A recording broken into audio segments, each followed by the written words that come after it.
Muy buenos días, queridos alumnos. Les saluda el profesor Luis Flores.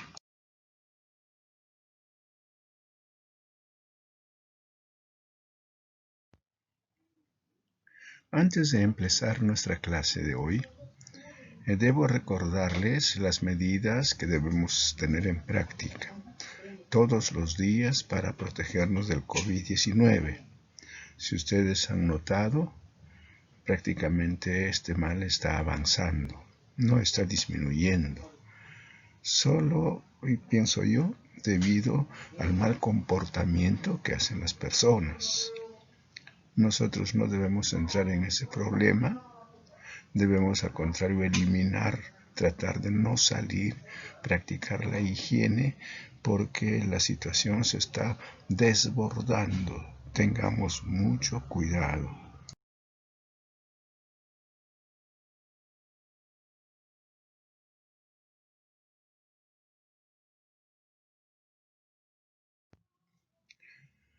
Ahora nos toca tratar en nuestro curso de estudiar ya los compuestos químicos, las ecuaciones, las fórmulas que a futuro tenemos que manejarlas. Y para ello les adelanto que deben tener en manos para poder trabajar la tabla periódica de los elementos. ¿Ya? Sobre todo ese tema, claro que se llama normalmente estado de oxidación. Nosotros vamos a trabajar con las valencias que están en la tabla periódica. Entonces es conveniente que ustedes conozcan los símbolos de los elementos más importantes. Ubiquen en la tabla periódica las valencias de cada uno de los elementos, por lo menos de los elementos más usuales, más cercanos a nosotros. Podemos empezar para su mejor estudio dividiéndolo en dos grupos a estos compuestos químicos, en dos grupos. Unos que se encuentran en los seres vivos, como llamarle materia orgánica, y otros en los no vivos.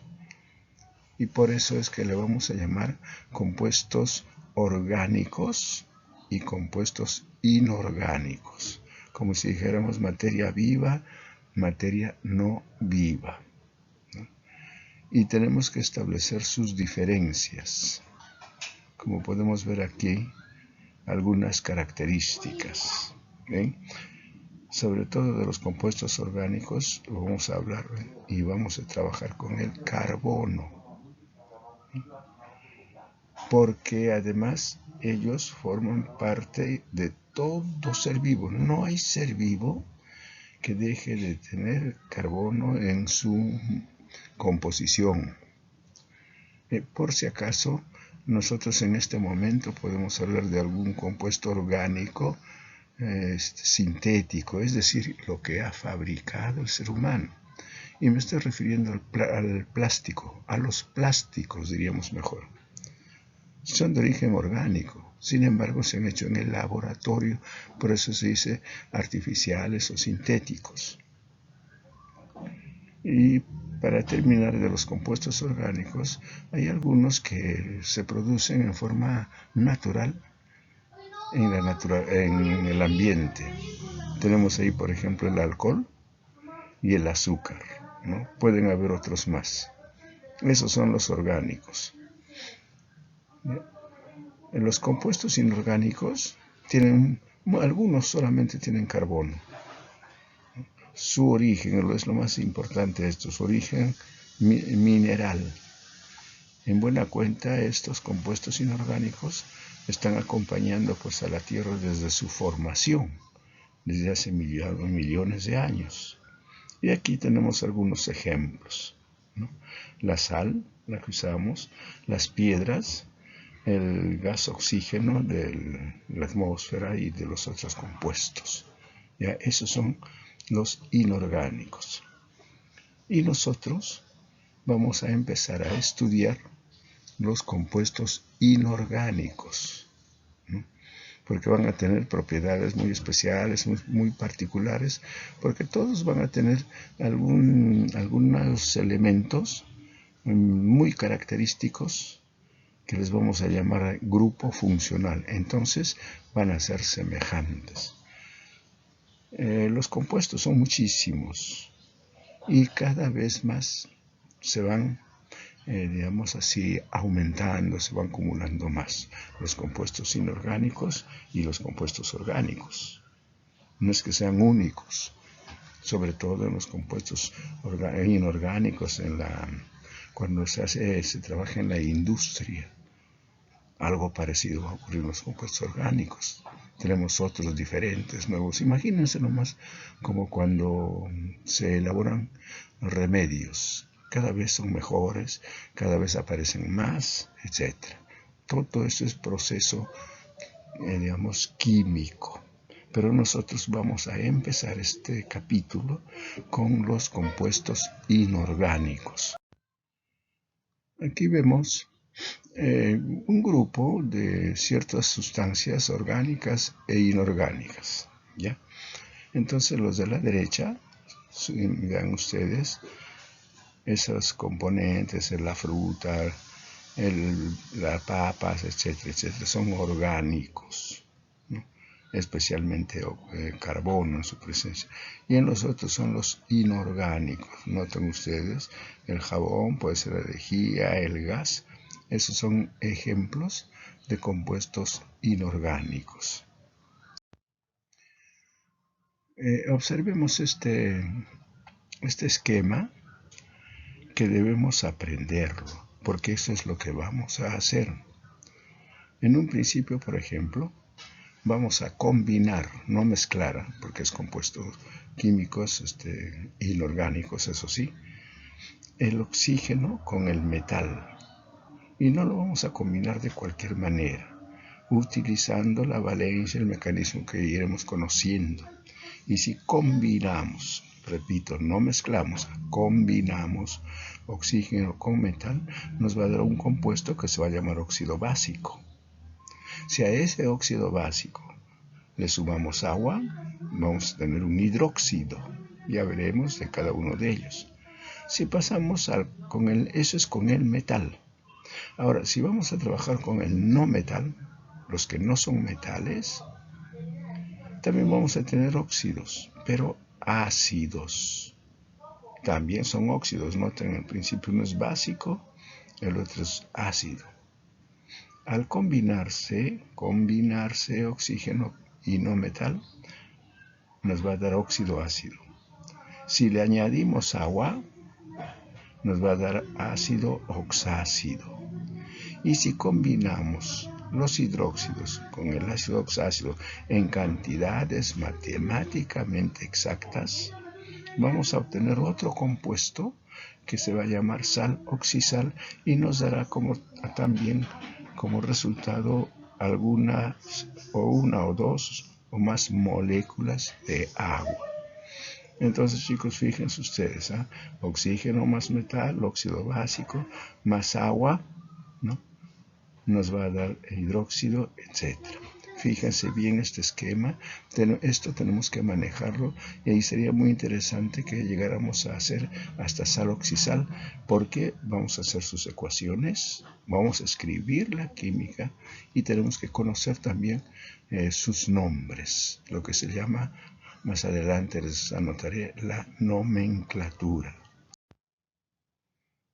Aquí también incluimos algunas sustancias, algunos compuestos inorgánicos. Tendríamos el yeso, la tierra, las piedras, incluyendo pues el vidrio, ¿no?, que son producidos de sustancias inorgánicas, porque existen muchas de ellas. Y aprovechemos de observar algunos instrumentos, recipientes que se utilizan en química.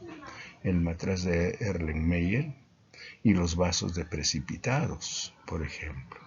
¿Ven?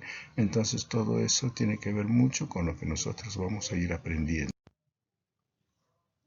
Chicos, para poder hacer estas combinaciones, ¿no?, tenemos que conocer y tener en mente algunos principios. Uno de ellos, vamos a llamarle para nosotros, como si fueran iguales. En realidad no lo son, pero en el trabajo sí son muy semejantes. Número de oxidación o valencia para nosotros, ¿no? Porque el concepto, incluso el número de oxidación, es algo no diferente, pero más exacto. Número de electrones, ya no vamos a estar contando electrones cuando hagamos la combinación. Vamos a trabajar con valencia de electrones que un átomo gana, pierde o comparte con una para formar un compuesto.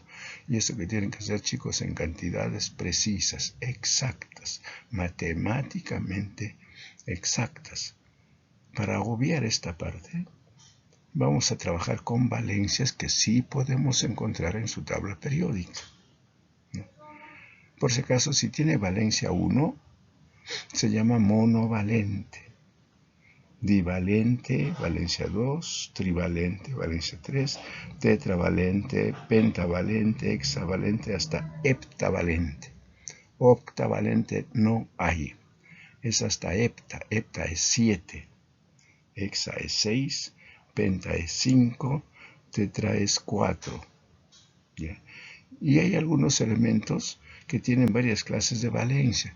Se les puede llamar polivalentes. Poli significa varios. Fíjense en su tabla periódica, vayan reconociéndolos en cada uno de ellos. Van a anotar ustedes los números 1, 2, 3, 5, etc. Los compuestos, chicos, inorgánicos o orgánicos, pero en este caso nos referimos a los inorgánicos, se representan mediante fórmulas. En esa fórmula van a estar los elementos en cantidades exactas, como ya les vamos a ir indicando, ¿no? Para saber su composición, ¿no? En la fórmula vamos a ver cuántos átomos de cada elemento se encuentran, ¿ya? Y cuando van a hacer, por ejemplo, en una fórmula, un elemento tenga 5, 3, 2 átomos, se va a poner un número pequeño en la parte más o menos inferior que se llama subíndice.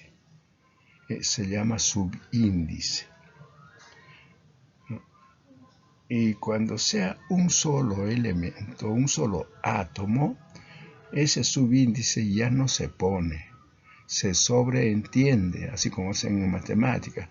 Todo número multiplicado por 1 siempre es 1. Entonces, ¿para qué ya se pone? No se pone. Pues en química también es algo semejante. Y fíjense este ejemplo. Este es un compuesto, por si acaso, se llama sulfato de calcio. Es una sal, ¿no? Y diríamos, ¿cuáles son los elementos? 1 de calcio, que no se pone, notan ustedes el numerito, el número 1 en la parte inferior no se pone. 1 de azufre y 4 de oxígeno. Miren ese 4. Ese 4 se llama subíndice. Aquí tenemos un cuestionario realmente sencillo, ¿no?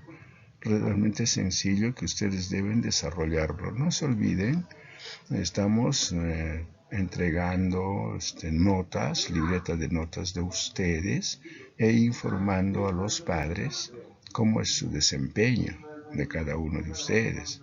Entre otras cosas, quienes ponen los cuestionarios hacia web. Ustedes saben que allí nadie va a engañar a ninguno y hay algunos que no lo están presentando, ¿no? Entonces estos cuestionarios, seguramente en las reuniones con los padres de familia, se va a informar quién presentó, quién no presentó o cuántos presentaron, etc. ¿Ven? Entonces deben hacerlo, a ver si han entendido, ¿no? Hay 2 diferencias de las 4 que hemos hecho, creo, de los compuestos orgánicos e inorgánicos, ¿no?